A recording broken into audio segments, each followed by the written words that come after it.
አርእስተ ዜና ኣብ ብሔራዊ ረብሓን ዕምቆት ዲሞክራሲን ትግራይ ሓቢሮም ንምስራሕ 4 ፖለቲካዊ ውድባት ትግራይ ሰነድ ስምምዕ ተፈራሪሞም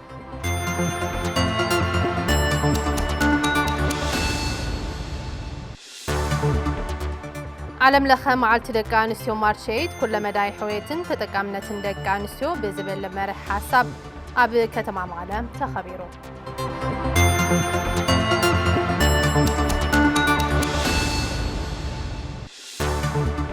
ካብ ወፃኢ መንገዲ ኣየር ዓረብ ኤሚሬት ካብን ናብን ዱባይ ዝካየዱ ኩሎም በረራታት ደው ኣቢሉ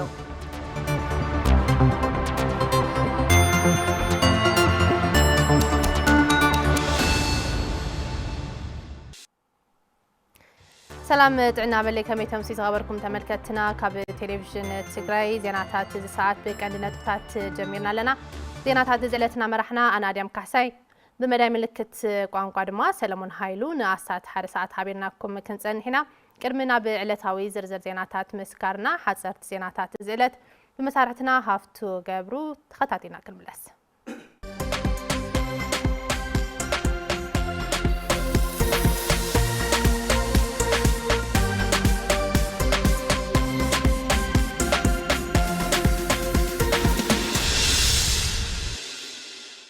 يمسجن أديم سلام طعنا باللي زخوركم تملكتنا نزعلت زي زحرنا يوم حصرت زينات حيز قريبة لهون مكتتالكم عديمة فلما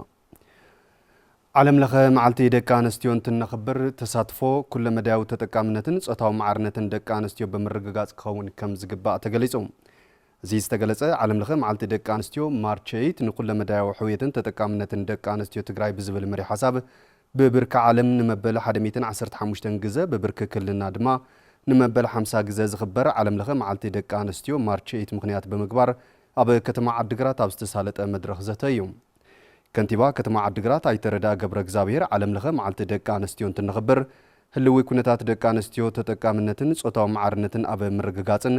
ማሕበረ ኢኮኖሚያዊ ቅልውላው ኣብ መፍታሕን ብዝዓለመ መንገዲ እናረጋገጽና ክነኽብር ይግባእ ክብሉ ገሊጾም متحابريت كيدي سرعة صوتا ويزوريت مبرات قبر يوهانس بقدأن دكان استيو توديبن مسلنن نربح أنن كالساي قبايلن ابتي بعال بتمرتن زلعلنت بزمزقبا حموشت بلوصات دكان استيو تمهارو كابكال اي بركي بيت تمرتي متبابع شلمات تواهبون كم سبساب حبريتان قدات كومونيكيشن كتما عدقرات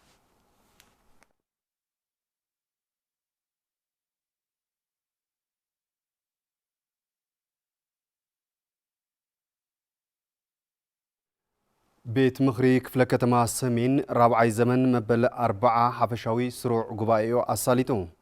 حلوف فصاصما فرق عمد كل تشحن 18 عامه مرت زغمغمه ات بيت مخري اب صطتان مسرت المعاتن زتبابع سرحتي ولا كونت تسرحو حزي زي تفتحو صقمات بمهلاوم اب قصالي بتخرت كسرحلهم ابالات ات بيت مخري حاتيتوم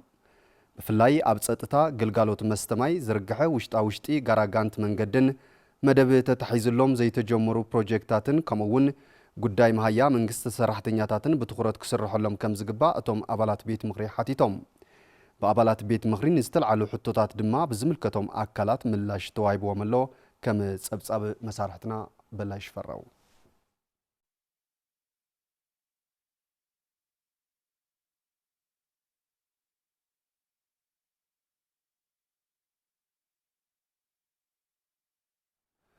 حزون كاب كتما عدقراتن كي وصانا اب كتما عدقرات طابيا باد حدا زركبو نبرتي اب كبابينا استمالئ مسرت المعات سلا زيتهانصه نمحبراو صقماتنا تقالعنا اينا كبلو مررتهم غليصوم غله نبرتي تي طابيا ابتي زنبرلو بوتا نزحلفو عامتات اخول غلغالوت حيل مبراتي كم زيرخبون كم وصيتو دما نزعدغو الكترونيكس نبرت كقاصلن كاب اغلغلوت وصا كخونن مخنياتنا خونه يلوم زي كازي ابتي كبابي كابنابن نمرخاب وشطي صرغيا يخون مفاسسات سلا زيتانصه ببعمتو اب مبلشاو صريت كبابن معللا او حجن تصعنونا فطرنا يكبلو دما وسيقو مرديوم ابزي زعبا ملاش كبو استحاتتو كنتيبا كتما عدقرات ايتردا قبر እግዚአብሔር اب كلي هنصت مفاسسن صرغيان نزلو طلباتتا كتما والا ايملس كابزي حزنا يزلنا عامت جميرو بقصالي ببركو كنفتحو ينايلوم متحابري قلقالوت حيل مبراتي كتما عدقرات ايتا قبر مسكال حدش بقدوم حتو توم نبرتي بزلاء مفتاح بيت مازاقاجا كتما عدقرات ንምምሕያሽ መስመራት እቲ ከባቢ ብሰብ ሞያ ተጸኒዑ ዝተለኣኸሉን ክኸፍሎ ዘለዎ 4 ሚልዮን ብር ኣቐዲሙ ክኸፍል ይግባእ ኢሎም ከም ጸብጻብ ድምፂ ወያነ ትግራይ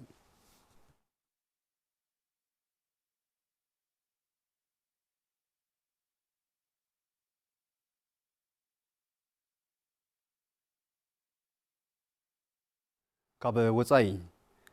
መንገዲ ኣየር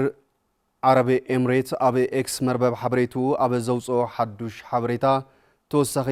ምልክታ ክሳብ ዝውሃብ ካብን ናብን ዱባይ ዝካየዱ ኩሎም በረራታት ደው ከም ዝበሉ ገሊፆም ናብ መዕርፎ ነፈርቲ ኣይትኺዱ ክብል እውን ተማሕፂኑ ኣሎ እቲ መንገዲ ኣየር ሓዱሽ ሓበሬታ እንተሃልዩ ክሕብር ምዃኑን ድሕንነት ተጓዓዝትናን ሰራሕተኛታትናን ዝለዓለ ቀዳምነት ንህቦ ዋኒና ምዃኑን ኣብ ዋጋ ዕዳጋ ኣያኣቱን ክብል ኣስፊሩ ከም ጸብጻብ ቢቢሲ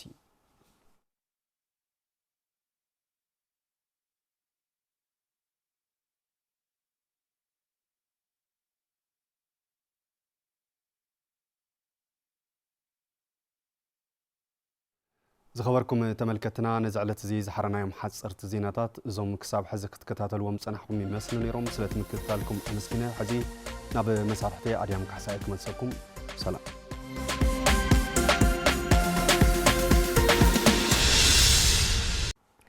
የመስግን ሃፍቱን ትንቀጽል በዝርዝርና ብዝሓዝናዮም ዜናታት ክንሰግር ኣብ ብሔራዊ ረብሓን ዕምቆት ዲሞክራሲን ትግራይ ሓቢሮም ንምስራሕ 4 ፖለቲካዊ ውድባት ትግራይ ሰነድ ስምምዕነት ተፈራሪሞም ዲሞክራሲያዊ ክብርታትን ትካላትን ክዕንብቡ ምጥርጣር ፖለቲካዊ ውድባት ትግራይ ክውገድን ዓሙታት ትግራይ ብምውዳብ ኣብ ኣጀንዳታት ትግራይ ዝሰልጠነ ካይዳ ይሓትት ድማ ተባሂሉ ሃይለስላሴ ገብረ ሚካኤል ተወሳኺ ዝለኦ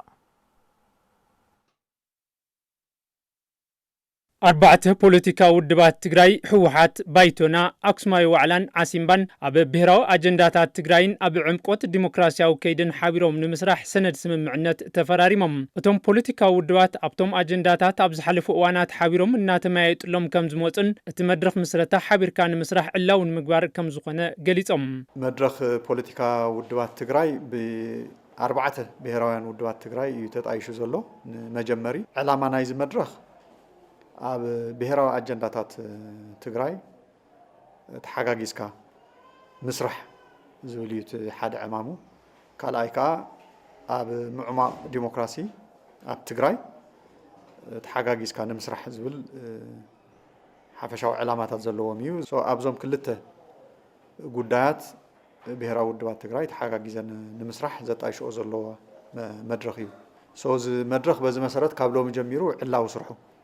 كجمريو እቲ መድረኽ 4 ፖለቲካ ውድባት ትግራይ ኣብ ብሔራዊ ረብሓ ትግራይን ኣብ ዕምቆት ዲሞክራሲያዊ ከይድን ብተወሳኺ ኣብ ልዕሊ ትግራይን ጸላልዩ ዘሎ ሓደጋ ንምውጋድን ግዝኣት ትግራይ ክኽበር ተመዛበልቲ ክብሮም ተሓልዩ ክምለሱን ሓቢሮም ከም ዝሰርሑ ዝገለጹ እቶም ውድባት ፖለቲካ ካልኦት ፖለቲካ ውድባት ናብቲ መድረኽ ክጽምበሩን ኣብ ረብሓን ፖሊስታትን ትግራይ ክመያየጡን ጸዊዖም ኩለን ብሔራዊ ውድባት ትግራይ ኢና ጻዊዕት ጌርና ኣብዚ ዘለና 4 ውድባት ያው ዘሊቕና ቀፂልና እናተመያየጥና ማለት እዩ ስለዚ ንምንታይና ፓብሊክ ንገብሮ ዘለና ከምኡ ክግበር ስለ ዝግባን ፎርማል ስለ ዝኾነ ንበር ገና ክንጅምር ከለና ንኩለን ፖለቲካ ውድባት ኢና ጻዊዕት ጌርና እዩ ልዕሊ 10 ገለ ዝኾኑ ውድብ ኣሎ መስለኒ ወይ 15 ዝኾኑ ውድብ ኣሎ ትግራይ ረብሓ ቃለስ እየ ዝብል ስለዚ ሓደ መድረኽ የለና እዩ ናይ ፖለቲካ ጉዳያት ክንዛረብ እንደሊና ናይ ትግራይ ናይ መጻኢ ዕድል ክንዛረብ እንደሊና ኮንሰንሰስ ክህልወና እንደሊና ተሓባራዊ ዝኾነ መገዲ ክህልወና እንደሊና ስለዚ ንኹሉ ኢና እንደሊ ዘለና ንጽውዕ ዘለና ካልኦት እውን ንኻኣትዎ እሞ ሓቢና ክንሰርሕ ኢና ንንቀሳቐስ ዘለና ስለዚ ጠቐሜቱ ቀሊል ኣይኮነን ዓብዪ ጠቐሜታ እዩ ዘሎ ናይ ብዙሓት ውድባት ናይ ብዙሓት ኣተሓሳስባት ዝንሸራሸረሉ መድረክ ክኽፈተሎ ኢና ንብለና ንሕና ከም መድረኽ ከም ውዳበ ከም ውድባት ሓቢርና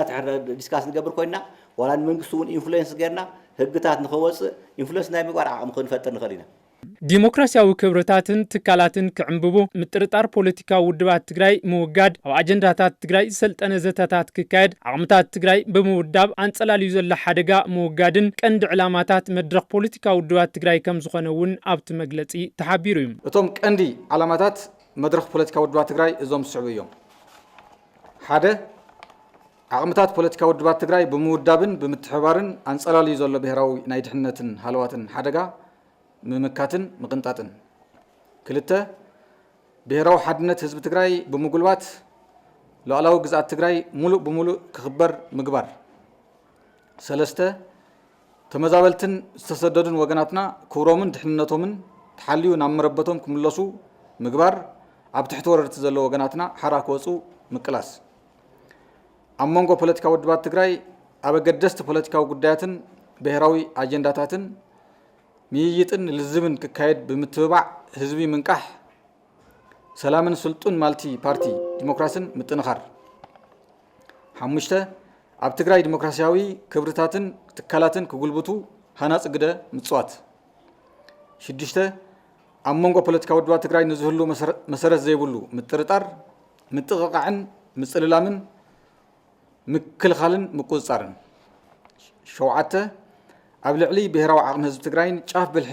ህዝባዊ መኸተናን ድሕንነትናን ዝኾነ ሰራዊት ትግራይ መሰረተን ትግራይ ኣብ ዝገበራ ትካላትን ዓቕምታትን ትግራይ ዝግበር መሰረት ዘይብሉ ወፍሪ ጸለመን መጥቃዕትን ወዘተ ብጥሙር ሓበራዊ ቃልሲ ምቅላስን ምስትኽኻልን እዮም ተወሪዱ ዘሎ ግዛት ትግራይን ተመዛበልትን ክምለሱ ድሕሪ ምፍራም ውዕሊ ፕሪቶርያ እውን ቀፂሉ ዘሎ ዕፅዋ ደው ክብል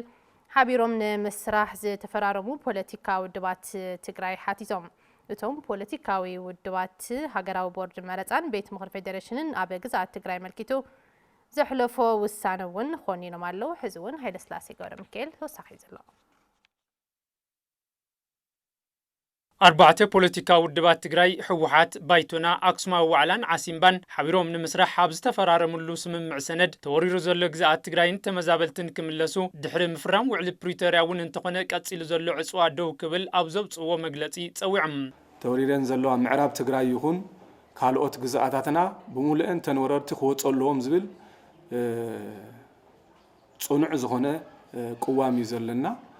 ስለዚ ወረርቲ ምስ ወፁ ብድሕሪኡ ተፈናቀልቲ እውን ናብ ቦታኦም ኣትዮም ተደራጅዮም ትንቡር ምንቅስቃስ ንክገብሩ ግዛኣታዊ ሓድነት ትግራይ ናፍቲ 2013 ናብ ዝነበሮ ንክምለስ እዚ መድረኽ ኣበርቲዑ ክቃለስ ምዃኑ ኣብቲ ቅዋም መግለፂ እውን ገሊጹ ኣሎ ድሕሪ ምፍራም ውዕል ፕሪቶርያ እውን እንተኾነ ንዝሓለፉ 40 ኣዋርሕ እቲ ፖሊስ ጽንተት ብኻሊ መገዲ ቀፂሉ ይርከብ ሕዚ እውን ላዕላዊ ግዛት ትግራይ ኣይተመለሰን ኣብ ትሕቲ መግዛእቲ ዝርከብ ይኹን ዝተመዛበለን ዝተሰደደን ህዝብና ሰላሙ ሃለዋትን ድሕነቱን ኣብ ከቢድ ሓደጋ ወዲቑ ይርከብ ህዝቢ ትግራይ ብቁሉዕ ኩሎም ዕፅዋታትን ክልከላታትን ይግበረሉ ኣለው ንትምህርቲ ጥዕና መስተማይን ካልኦት መሰረታዊ ግልጋሎትን ዝውዕል ስሩዕ በጀት ተኸልኪሉ ይርከብ ግልጋሎት ባንክን ፋይናንስን ክውሕቶን ህዝቢ ዝዓቆሮ ገንዘብ ከይጥቀምን ይግበር ኣሎ ህዝቢ ትግራይ ተፈልዩ ነዳድን መሰረታዊ ሸቐጣትን ከይረክብ ብዕሊ ተኸልኪሉ ንግድን ትራንስፖርትን ተዓፅዩ ይርከብ ተወለድቲ ትግራይ ናይ ንግድን ልምዓትን ትካላት ብቁሉዕ ኣድልዎን መጥቃዕትን ይበፅሖም ኣሎ ኣብ ቀረባ እዋን ድማ መንግስቲ ኢትዮጵያ ካልእ ዙር ጽንተታዊ ወራር ንምፍጻም ኩሉ ወታደራዊ ዓቕሙ ብምንቅስቃስ ንትግራይ ከቢቡ ውክልና ውግእ ከፊቱን ደብዳባት ፈጺሙን ኣሎ እዞም ፖሊስታትን መሳርሕታትን ጽንተት እዚኦም ብዘይ ምንም ቅድመ ኩነት ደው ክብሉ ኣለዎም እቶም ፖለቲካዊ ውድባት ሃገራዊ ቦርድ መረፃን ቤት ምክሪ ፌደሬሽንን ኣብ ወረዳታት ትግራይ ኣመልኪቱ ዘሕለፎ ውሳነ ንኹንን መንግስቲ ፌደራል ዝካየድ ዘሎ ዕፅዋን ክልከላን ነዳዲ በጀትን ካልኦትን ክኽፈት ግዛኣት ትግራይን ተመዛበልትን ክምለሱ ዝፅውዕ ሓበራዊ መግለፂ ኣብቲ መድረኽ ኣውፅኦም እዮም መንግስቲ ኢትዮጵያ ላዕላውነት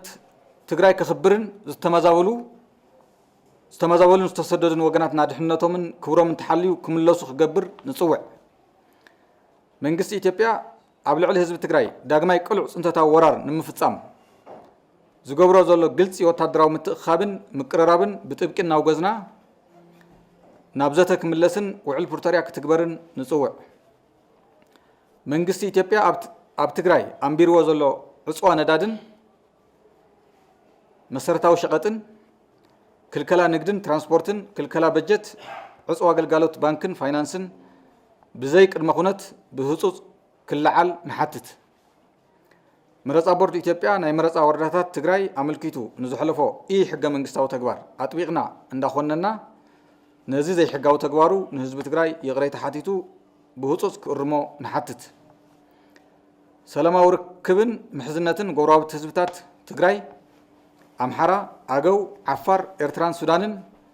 كقولبت نصوع نتقوراو نتوون حلافنتنا كم نواصع نقلص ደቂ ኣንስትዮ ትግራይ ኣብ ዝሓለፉ እዋናት መሰለንን ማዕረትነተንን ንምርግጋጽ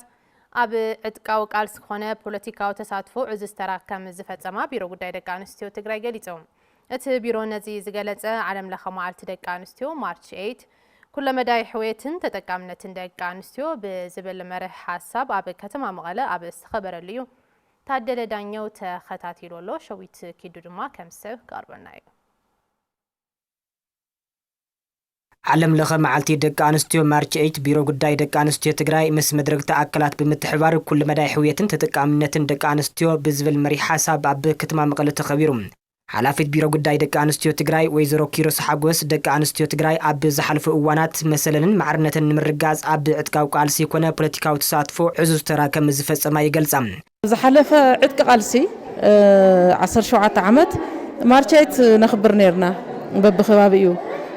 ነቲ ከባቢ ብዝምጥን ደቂ ኣንስትዮ ትግራይ ደጋኑ እየን ዝኽፈል ዋጋ ከፊለን እየን ኣብ ትግራይ ክሳብ ሕዚ ዝተመዝገቡ ዓውታት ኣብዚ 50 ዓመት ድሙቕ ታሪክ ዘለዎን ድሙቕ ተሳትፎ ዘለዎን ንሳተን እየን። ስለዚ እዚ ታሪክ እዚ ማንም ሰብ ክሓኮ ይኽእልን ክመልሶ እውን ኣይኽእልን። ናይ ቀረባ ናይ ትማሊ ኣብ መኸተ እዋን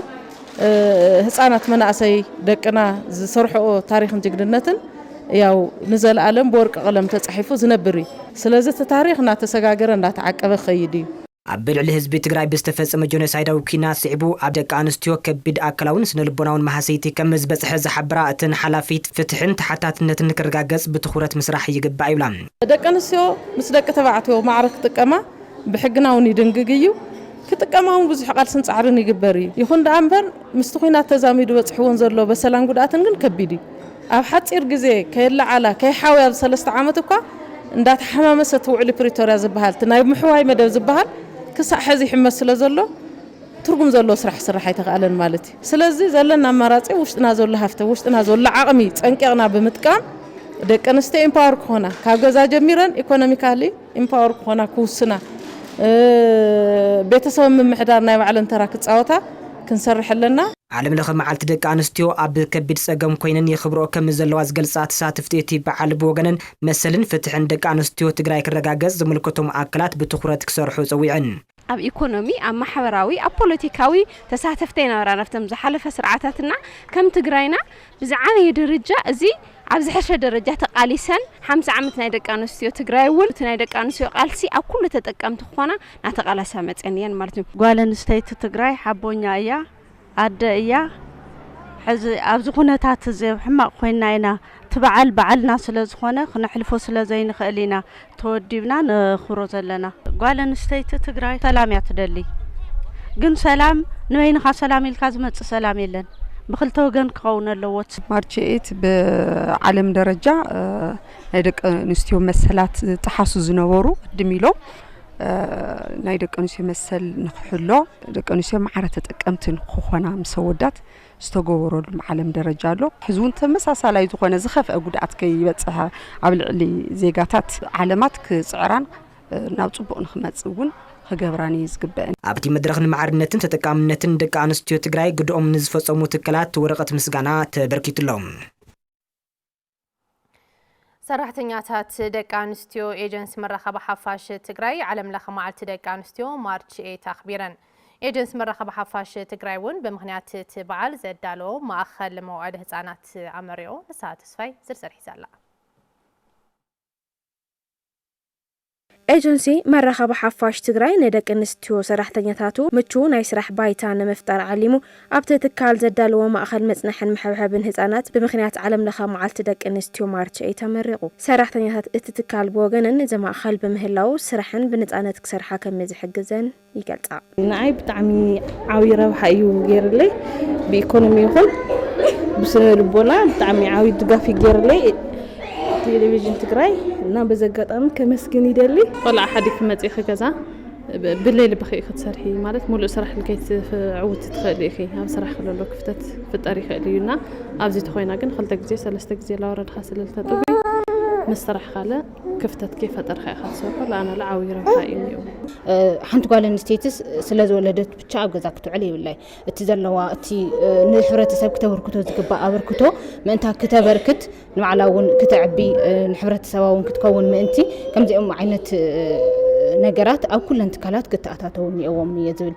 ኣብ ኤጀንሲ መራኸቢ ሓፋሽ ትግራይ ጠማቲት ስርዓተ ጾታ ወይዘሮ ኣበባ ብርሃነ ጸገም ደቂ ኣንስትዮ ኣብ ምቅላል ትኹረት ብምግባር ምስ ዝምልከቶም ብምርዳእ ከም ቢሮ ጅማሮ ዝኾነ መውዓል ህፃናት ምኽፋቱ ንደቂ ኣንስትዮ ዓብይ ትርጉም ከም ዘለዎ ይዛረባ ሓንቲ ሰራሕተኛ ቆልዓ ሒዛ ሒሳብ ክሰርሕ ይትኽእል ሓንቲ ሒዛ ኣደጋት ከሪ ትኽእል ሓንቲ ሒዛ ቆልዓ ሒዛ ኢዲት ክትገብር ይትኽእል ቆልዓ ሒዛ ዜና ክትቀርብ ስለዚ ይትኽእል ናዘን ሰራሕተኛታት እየን ጸገም ተረዲአ بروبوزال قريبه لزو مانجمنت دما ترديو كصدق غيرو ያው ተሽሒ 17 ሓተ ጀሚሩ ተግበራው ኮይኑ ይዋላ ሙሉ ይኹን ግን ተነዴታት ርግዕ ኢለን ስራሕን ክሰርሓ እቶም ቆልዑት እውን ድሕነቶም ተሐልዩ ኣብዚ ልዑል መንገዲ ላመጻዴታት እውን ብሰዓቱ ላጠዋ ድሕነት ተሐለወ ሳትምን ተራጋይ ክሰርሓ ገይሩ እዩ ማለት እዩ ኣብ ኤጀንሲ መራኸቢ ሓፋሽ ትግራይ ሰራሕተኛታት ደቂ ኣንስትዮን ኣመራርሓን ኣብ ዝተረኸብሉ ብምኽንያት ዓለም ለኸ መዓልቲ ደቂ ኣንስትዮ ማርች 8 መድረኽ ተሳሊጡ ደቂ ኣንስትዮ ትግራይ መሰለን ኣብ ምኽባር ጀጋኑ እየን ዝበሉ ምክትል ኣካይድ ስራሕ ኤጀንሲ መራኸቢ ሓፋሽ ትግራይ ጋዜጠኛ ኣፈወርቂ ገብረህይወት ከም ቢሮ ንደቂ ኣንስትዮ ዝምቹ ናይ ስራሕ ባይታ ንምምችቻው ከም ዝስራሕ ገሊፆም ማርች 8 ክንልዕል ከለና ከም ተጋሩ ብፍላይ ከዓ بعالم درجة تقني بزحات عامتات زلع زنورة ناي معرنت ناي مسل ناي فتحاول تكامنة أدر سرح عاول استسمع دمسي دك أنستيو عالم بتقنيت نسوت راح يكون كم تجارو نخورن نذكرون كل جزء مارتي أنت نخبر لعلتي بعالم بركي لعلي تسمع دمسي أو تقرأي كا عديتاتنا أحدنا نمثلن راح زي كونس نهلاو انون استقالسا نهلاو ان مسوعات زخفلا كنسيو تግራይውን ክብሪ ይግባ ንሳተም ዝኸፈሎ መስዋዕትን መቆሰልትን ካ ኣብዝ ለና ብርክን ዓመትን በጽሕና ተናእሰ ዝባዕ እዚ ክነኽበር ዕደረኺምና ለና ከንስዮ ኣብ ትካልን ትሰርሓ ን ተፈጥራዊ ዕዶት ጥራሕ ዘይኮነስ መሰለኑን ተጠቂመን ከምኡ ዘለ ነገር እንተጋጥመን ብዘይ ስርሕታት ስራሕ ንሰርሓ ዝኽእል ምቹ ናይ ስራሕ ዕድል ምፍጣሩን ትካል ብቐጻሊ ጻዕርታት ገብር እዩ ናብ ስራሕ እንትኸዳ ኣብ ገዛውን ተጽዕኖ ከይበጽሖም ንሰኑን ከይጫነቓ ስራሕኑን ምዕሩይ ክኸውን ተሓሳብ ምግባር እዩ ተኸፊቱ ያው ዝመረቕናዮም በዚ መገዲ እዚ እዩ ዝረኣናዮ ኮሌጅ ቅድስት ማርያም ውቅሮን ሰለስተ ዋርሕ ብዝተፈላለየ ሞያ ከሰልጥኖም ዝጸንሐ 86 ተምሃሮ ኣመሪኦም ተመረቕቲ ተምሃሮ ዝሰነአዎ ሞያን ክእለትን ኣብ ዳግመ ህንፀት ትግራይ ግድኦም ከበርክቱ ከም ዝግባእ ድማ ተገሊጹ ዮርዳኖስ ገብረስላሴ ኮሌጅ ቅድስት ማርያም ውቅሮን ሰለስተ ኣዋርሕ ብኮምፒውተር ኔትወርኪንግ ኤሌክትሪካል ኢንስታሌሽን ሆቴል ቱሪዝም ስራሕቲ ዕንፀይቲ ስእልን ቅርጻቅርጽን ኢሉ እውን ብካልኦት ሞያታት ከሰልጥኖም ዝጸንሐ 34 ደቂ ኣንስትዮ ዝርከብኦም 86 ተምሃሮ ኣመሪቖም ተመረቕቲ ተምሃሮ ብመሰረት ዝረኸብዎ ልምድን ተሞክሮን ዝሰርሕዎም ስራሕቲ ብተግባር ዘርኣዩ እንትኾኑ ኣብ ጻንሒቶም ዝረኸብዎ ብተግባር ዝተደገፈ ስልጠና ዝሓሸ ዓቕምን ፍልጠትን ከኻዕብቱ ከም ዝሓገዞም ብምግላጽ ናብ ረብሓ ከውዕልዎ ድልዋት ከም ዝኾኑ يقلصو كأنا القصالون بقو عرّي وسيخة وساسيخة بقون قصل يدليه مالتي السلطنة زي سرح تتقلب نتوس كفلة لسلا الخناس نعلقها أنت ناوتيخس المسرح حريف دا علي داتا سرح خفيفة لو علين سدراين عادين كلوت تسفاي قبر تمايا سووش تقون أودجا نسرح له مايا أيو لازم عيتول أي أكاينا لازم تجاي سبيشال ناي توريزم بوتاتات اللونا مسرحي كالي تجراي سبب بزح مويا من اسياتا بكوينات صنتتا بسانه اللؤوان تمرقوا زلهم تمهاريهم زبلو دين كوليج قدست مريم وقرو ابا غبرز غابيهر يوحنس بوغنم تمرقت تمهارو ابا صانحيتم زخعبت ولمدن تمكرون ابا هفتن طريتن مخانو بمئمن نبعلو من عدو من كغيرولو كما زغبان نتوم مئنت تجراي زحالفو من اسيتكيوم نمسرح حلفنت كوسدون ابا هنصت تجراي قدوم كبركتون تصبيت يغبريلهم زغبركم تمرقتي زوسركم وصلتنا عبي هافتن طريتن مخانو ترديهم نتوم نهزب تقرأي لهم بزحات سمويا بمد زحالفو ناتهم كنتكو عبي حلف النتواهي بكم الله حلفيت بيرو تكنيك موان تمرتن سلطنان ويزرو إلسا تسفاي بوغنن اتكوليج كاب سلطنا بزلالة مبقس كابيتالون النهابة من اسياتنا بسرح زوافر مرأيان عند حقوق قطابة تقراينيلن كوليج قدس ماريام مغرو إني بركت زول اوانات بفلاي دما وزريا مناعسين دقانسيان باستفلالي ميا استفلالي ناي تغوار سلطنا نهبنا مرغنا بسرحنا تاثر صنيحي بعوي دما كاثوليكاوي بيتكريستيان عدغراتن عبترتي زركو تግራይ زركو كولجاتن نهزة تግራይ ዘለዎም ዕለታ ብጣዕሚ ልዑል እዩ ኣብቲ ስነ ስርዓት ምረቃ ዝተረኸቡ ሓላፊ ቢሮ ባህልን ቱሪዝምን ትግራይ ዶክተር ኣጽባሃ ገብረዝጋብሔር ኮሌጅ ቅድስት ማርያም ውቅሮ ህይወት መንእሰያት ኣብ ምቅያር ተስፎኦም ክልምልም ኣብ ምግባርን ብሓፈሻ ኣብ ማሕበረሰባዊ ለውጢ ዘበርክቶ ዘሎ ግደ ልዑል እዩ ዝበል እንትኾን እቲ ኮሌጅ ንመንእሰያት ብተግባር ዝተሰነየ ፍልጠትን ክእለትን ክሰንቁ ገይሩ ናብ ስራሕ ክወፍሩ ብምግባር ኣካል ንሕወት ትግራይ ዝግበር ዘሎ ጻዕሪ ብምዃኑ ክምስገን ይግባእ ኢሎም ኮሌጅ ቅድስት ማርያም ውቅሮ ብቁዕ መንእሰይ ኣብ تحت زبل بروجكت بجنزباو حجز يونيسيف ماستر كارد فاونديشنن كاثوليكاوي بيت كريستيان عدغراتن نلعلي كل تشحن 500 مناسي باستفلالي عودي حصر تسلطنات هيبو ناب سرح كفرو كم زغبرن ابي زقصلو كل عامات دما نلعلي 40 مناسي موان كلت ناسنيقو ناب سرح كفر مدب حيزو ينقساس كم زلو ابتوان تحبيرو اب موداتام أكاديمي ميتانيا علم لخا ممزاني رقحتات بمملا بدرجة إثيوبيا تعواتي دايموند جراند أفريكان أوارد كم زخون أفريتوم إفريم ردهي توساخي زلو ولدن ممهران أكاديمي ميتانيا بتكبار تكور تمرتي أبستسرحو نتفتات تمهاروم عدت كيروم إزدما بتمهارو شامناي كفلي إتا أكاديمي كابسترايون عين الصوران نغمر الحلول تماحيش زقربا مسارح منصريوم زي الكترونيك سنسري بال زي قديمو 30 سنتيمتر نقدميت بمرعي نقول ندما 130 ديجري سنس غيرو نا جامبر واير محلالف جامبر واير كعا نا اردينيو بمحللاف زر دمص بموصا زوم عين الصوران بوتوم ويكعا حريتا تنقرهم لا مالتي أبنت دما سلسلة لو دمت يوتاتينيا ناير ترت اللقاقعة حريتا بمهل أنفت لا مالتي أكاديمي ميتانيا بجراند أفريكان زوهب شلمات بولس بقعة مريحين التكالات تعواد خوينيوم از الشلمات بعالم لخممزاني 115 رقحتات سلزم مال خمس خونه أب تجراي توكالي جراند أفريكان أوارد خونو آي تجاري يوهانس كبرى يردوم وفيد حجو بمركبو نميتانيا أكاديمي أمرارحان بوردن شير أبالاتن هون حدك زي مسكان ممهرانن ولدي تمهرون أكاديمي ميتانيا ون عوت وصيت دقوم زيادة نخطنكر قبوهم كم زفصومن مس مدرك تتكالات كسرح كم زلون يزاربو زم دقنا قرب ندحر رخيوم ندحر تكنولوجي زقرارهم سب رخيوم ويكعل قرم أكل ترخيوم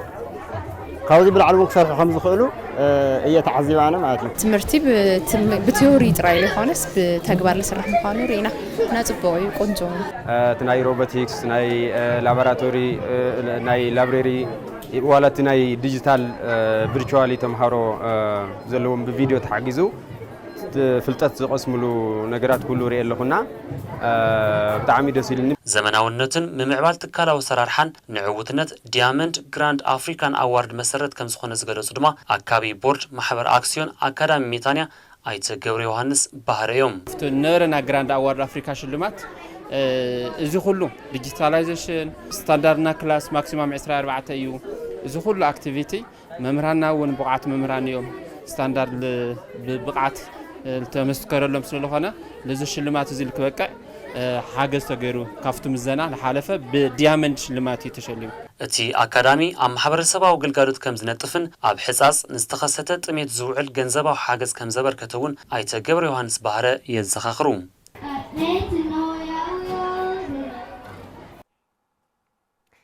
زيناتات تلفزيون تግራይ حزون نعصل يوم خبركم تملكتنا كابز سيبنا دما زيناتات بيزنس ساعات مسارحتنا لوام قبر خيدان تخطاتينا كنملس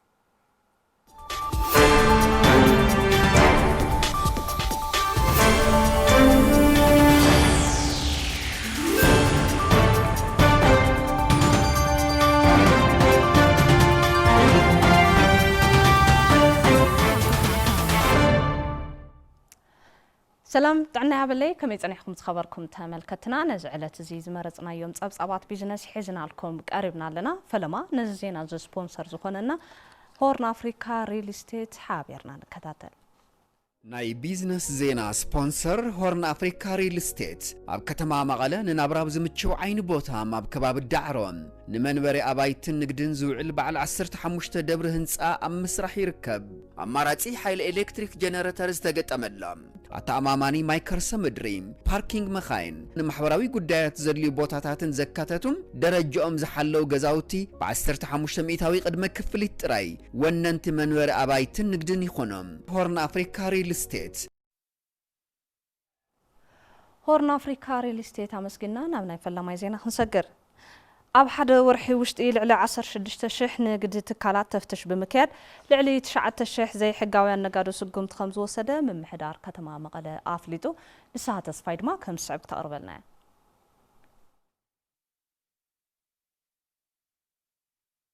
أب كتما مغلا نبر بزي خونا منقدي وسخ مسرتاو شقطاتنا ترأي كم زخونن نازين من رقع يسرح كم زلو متحاوري كيد سراح سرعات كتتلن قصصرن كتما مغلا ايتا برهان ولد جابريل قالتو كاب طر 10 جميرو مخنياتاو زي خونا ناي مسرتاو زخونا واغا صقم ترأي ስለዚ ነዚኦም ጸገማት እዚኦም መስራና ብቀጥታ ጸገም እንታይ እዩ ኢልና ክነጽንዕ እንተለና ምክንያታዊ ይኮነን ምክንያታዊ ስለዚ ይኮነ እዚ ጸገም እዚዩ ምክንያታዊ ይኮነን ስለዚ ናብ ንቡር ናይ ዕዳጋ ምሻጥን ምልዋጥን ስርዓት ንእቶ ዝብል እዩ ዝተፈላለዩ ሚድያታት ብጽሑፋት በአካል ወሪድና ነቲ ነጋዳይ ሕብረተሰብ ነቲ ሸማታይ ሕብረተሰብ ክነርድእ ፈቲና ድሕሪ ዘሎ በዚ ዘረዳእናዮ መንገዲ ኣብዛሓ ነጋዳይ ማሕበረሰብ ይኹን ሕብረተሰብ ሸማታይ እውን ተረጋጊዑ ናፍቲ ኖርማል ካኣቱ ኽኢሉ እዩ أب حدا ورحي وشتي لعلى 16000 نقد تكالات فتشاب مكياد نلعلى 9000 زي حقاوي نقادو سقمت كمست وسد جما ايت برهانه يبرو 16000 حكاوي نقد تكالات فتشناينا كاب على 10 طري اسكا على 16 لكاتي توزلو غيزي اولموست ورح مالت صقماتنا رينا توم صقمات نسوم نافت نور قدميو ناز نور واغات نعنا تواغا قدميو نور واغا ببسوم سلازنا ناو تمليسوم كشوت سلازلو ناو تمليسوم كشوتوينا غيرنا مالتي بو استملسو بقال ترادينا ناو استملسو يقرتا كومو يتردانا ينزولو ابزحايو بتزولنايو بقليلو خملسو زي كالو غن ناو 9000 حكاي نغادو ممحدراو سقمتات وسيدناينا توم محدرا سقمتي حساب زلو تكالوم كفيتنا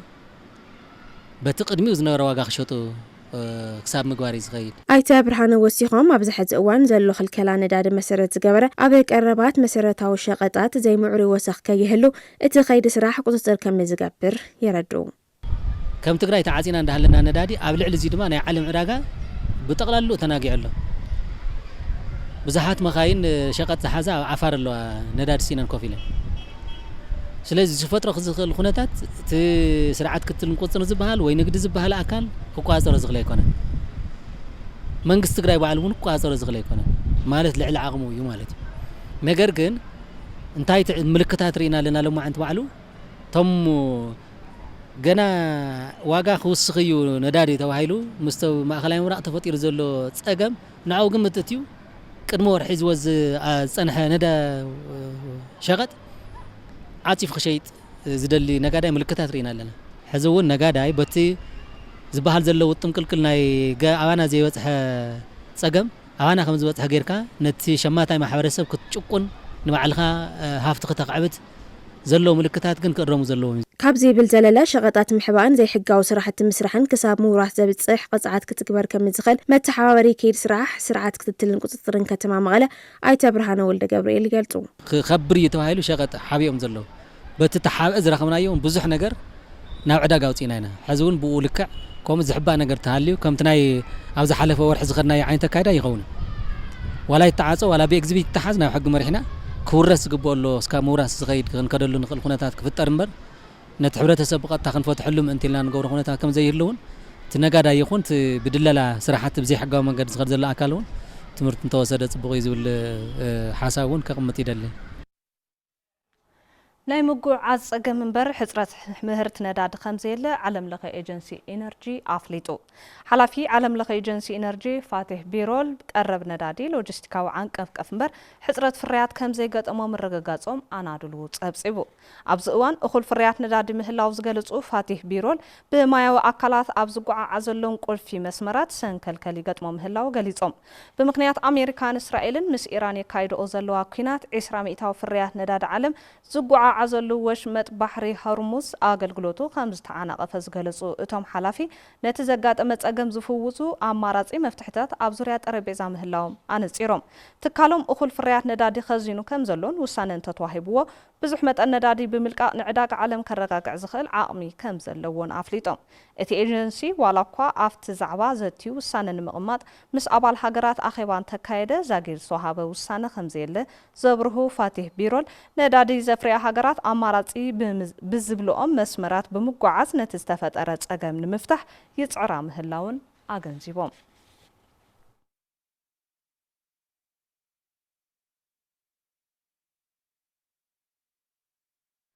زي خبركم تملكتنا حزر ما كنتات شرف وطا زرعي صدقة أنجدنا أقدم أبزق السنابت لوام قبل كده نساكم تانيحي سلام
زيناتات بيزنس خطاتنا تملسنا ترحمنا لنا خبركم تملكتنا كابز سيبنا دما بدايم ود اسام عراف زينانا بصحنا لنا زيناتات سبورت زي ساعات بمسارحتنا حيلهم كيروس صعبو قربنا خطاتنا كرملس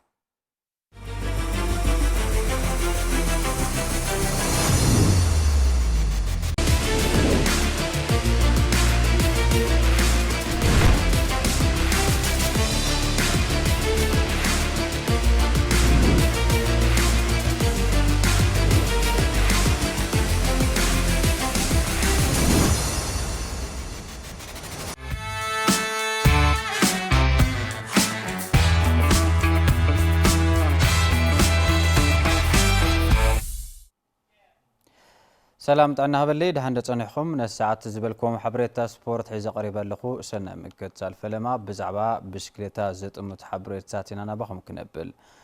بشكليتا نمرهاو يتحدش تعواتي رابع مدرخ قدم بشكليتا دك انستيو زور تግራይ بانك وغاغن خوينام رابع مدرخ قدم بشكليتا كاب كتما عبي عد بمقاس كاب كتما مقله 95.3 كيلومتر رحقات شفن وردري نيرو برهان بينه كم سبب قربوي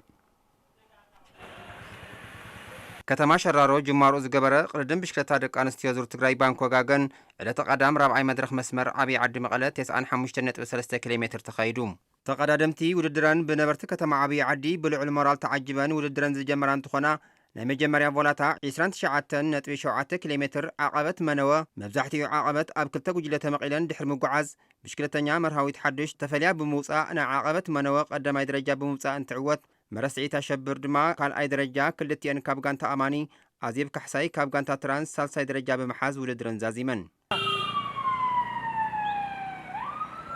قصيلوس تخيده كالاي بولاتا عقبت 44.1 كيلومتر زشفن رقات مرهاويت حدش مرسعيت أشبر كاب غانتا أماني تخطاتيلن بمئتاون تعوتا عزيب كحساي كاب ترانس إثيوبيا سالساي درجة حيزان تقدادمتي عقبت فولاتا وديئن ميدان قلقلتن زبزحو مسمر هاجر سلام على عسا بشكلتنيا مرهاويت حدش نبينان بمقعز نستمدبه 52.8 كيلومتر ناي فولاتا ميدا قدامي تخوينا تعويتان مرسعيت أشبر كاليتي بيتلهم دانيال كاب ترانس دما سالساي كوينن تعويتان قصيلو أبستخايدة 77.2 كيلومتر سالساي ناي عقبت فولاتا بنوح رقات تفاليا كتمرح زوعلت مرهاويت حدش قدامي بمصاع ولدراك تزاز من تلا مرسعيت أشبر كالاي بيتلهم دانيال كاب ترانس سالساي بمخان تعويتان أبا مودعتا فولاتا بشكلتنيا مرهاويت حدش تعواتي ترابعي مدرك قدم بشكلتا دك أنستيو زور تقراي بانك وغاقن كوينان مرسعيت أشبر كاليتي كاب غانتا أماني بيتلهم دانيال كاب غانتا ترانس دما سالساي درجة بمخان ودرن زازيمن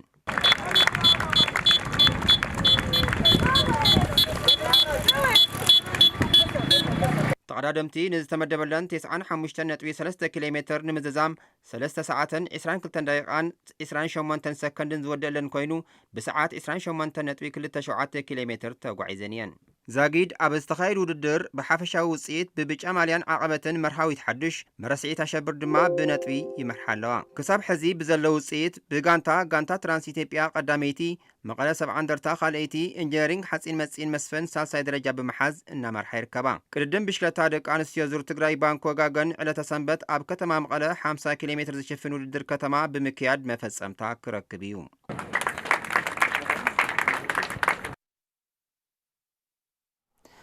كاب زعبازي كيوطانا وردر رابع مدرخ زحشن هنحستر ايلو وردر ينير كبلا تقدادمتي قاليت انا لوا اتوردر دما على السنبت بكتما مقاله ما فصمتا كركبي حزون برهان بينته سازرترلو زقاطمو صقامات بمحلاف زحشن حنح زرع يالون عقمن زفتشالن وردر منبارو تعودت رابعي مدرك قدم بشكلتا زور تقراي بانكو غاغن زخنا مرهاويت حدش مرسعيت أشبرن بيتلهم دانيال النزاربا ያው ላይ ውድድር ብዙሕ ጨዋታ እንዲጽበን ዩሮፕ ዝላይ ከም መኽፈቲ እና ጽብቂ ላይ ለንም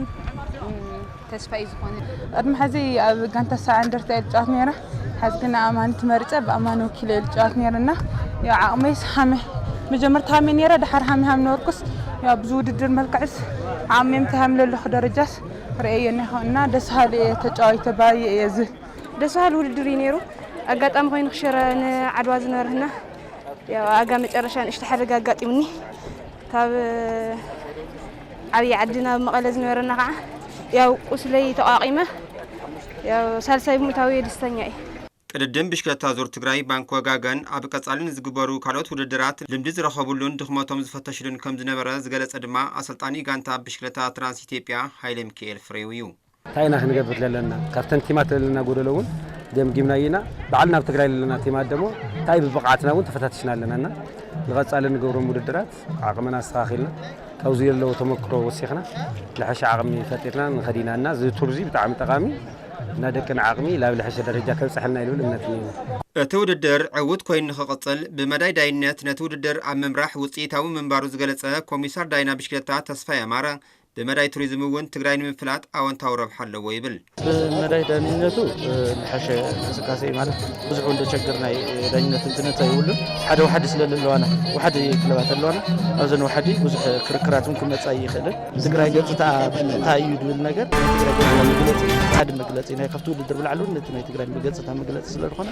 ባህልን ቱሪዝምን እውን በዚ ኢዱ ክሓወስ ክኽእል ኣለዎ ባህላዊ ኣነ حزي دما ناب أتلتيكس زملكت حبريتانا كنسجر أب كتما مغلق كايد تصنحش هبع شامبيون أتلتيكس تجراي تزازيمو أب تكايد تصنح وردر بجانتات حفشاو دمر خلتي صوتا جانتا فابريكا سمينتو مسبو بورداتاتن كتمان حفشاو دمر وصيت كلتي صوتا دما كفله كتما قدماويانه تعوت خوينن سقاب زفور كم سبب قربوي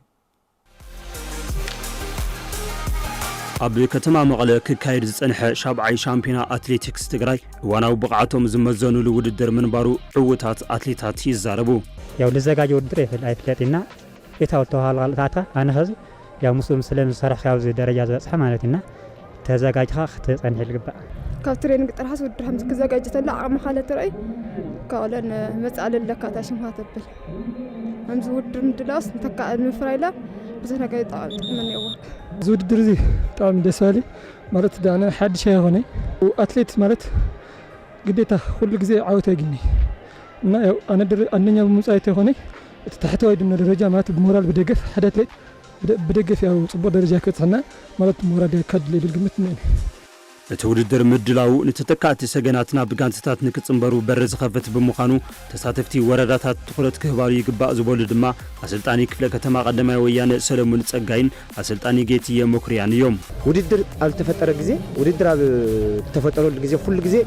አትሌት ግነ እዩ ማለት ነው አትሌት ግነ ተለ ድማ ተተካእቲ ግነ ለኻ ማለት ነው ከዛሕና ተንደረጃ ለግንያ ብሙለን ክነሸጋግረኒና ማለት ይላል ላ ጋንታ ማለት ነው ካውታና እንገብረለ ካልኦት ተተካእቲ ነውና አናሽቲ ለለካው ሚና ክነፍር ማለት እና ውድድር ተፈጠረሉ ጊዜ ላተተካላግነካ ተተካላግነካ ስለትከል እና ውድድር ሃምዚ ሙፍጣርስ ለዞም አትሌታቱን ለተወረዳውን ለተከተማ ለዝክል ለዋዕሉ በጣም ጽቦ የልውል ማለት ምስቲ ኩነታት ግን ምስቲ ኢኮኖሚውን ምስቲ ናይ ሞራል ስነ ልቦናውን ንእሽተን ዝሕል ኢሉ ዝሮ ግን ጽቡቕ ኢለ ልገልጾ ግን መንግስቲ በዛ አጋጣሚ ግን እዚ ኩነታት ላርኤ ላፍቲ መንእሰይ ትኹረትዩ ለተመንእሰይ ባይታተልዎ በዓሉ ይተዓድ ከቀይሮ ለኸል ተመንእሰይ ስለልኾነ መንግስቲ አፍቲ መንእሰይ ትኹረትዩ ተልኸድልል حساب نهني بسنكي حصرت بجت بركت زبلا ورداتات زيت ساتفا مخانن زحبره صحفي فيدريشن اتليتكس تግራይ ጌታቸው ማሞ ንቀጻሊ ግን ኩለን ወረዳታት ንክሳተፋ ከም ዝስርሐሉ ይገልጽ ዘሎ ናይ ባጀት ጸገም ቀጻሊ ልፍትሕሉ መንገድ ዝኾነ ይትክል ዘሎ ባይዘው ግን ዝካረንቲ ዘሎ ኮንዲሽን ወን እዩ ሓደ ጽልዕንቶ ከይና ዘላ ግን ንሕና ከም ፌደሬሽን ግን እትሉ መጸካ ውድድር ከተወዳደር ጋንታታት ሙሉእ መጽያን ላ ተወረዳ ግን ካውዚ በዓል ከመጻሉ ዝግባእ እዩ ካብ መዓልቲ መዓልና አንስና ተመጽና ጽባሕን ጎተ ተቃጣጣይታቱን ከይንፈጥር ንኸይና ጸጋም ኮን ይኸሊ ኣብቲ ክካየድ ጸንሐ ውድድር ብጋንታታት ብሓፈሻዊ ድምር ክልቲኡ ጾታ ጋንታ ፋብሪካ ሲሚንቶ መሰቦ ብወረዳታትን ከተማን ብሓፈሻዊ ድምር ውጽኢት ክልቲኡ ጾታ ድማ ክፍለ ከተማ ቀዳማይ ወያነ ተዓወት ኮይነን ኣብቲ ክካየድ ጸንሐ ውድድር 22 ወረዳታትን ከተማታትን ምስ ማእኸል መሰልጠኒ ከተማ ማይጨው ሓዊሱ ድማ 7 ጋንታታት ተሳቲፈን እየን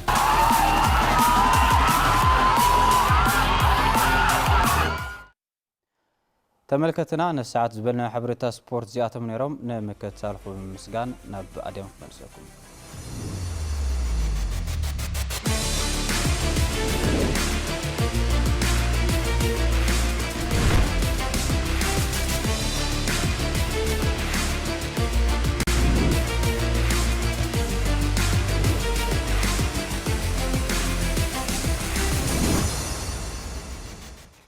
يمسجن حيلهم زخبركم تملكتنا نزلت زنورو زينات ቋንቋ ትግርኛ بزينا كنزازم سانات عنيكم سلس خطاتلكمنا كابل بينا نمسكن ببزال لخمو سنة مشت كونولكم تمنينا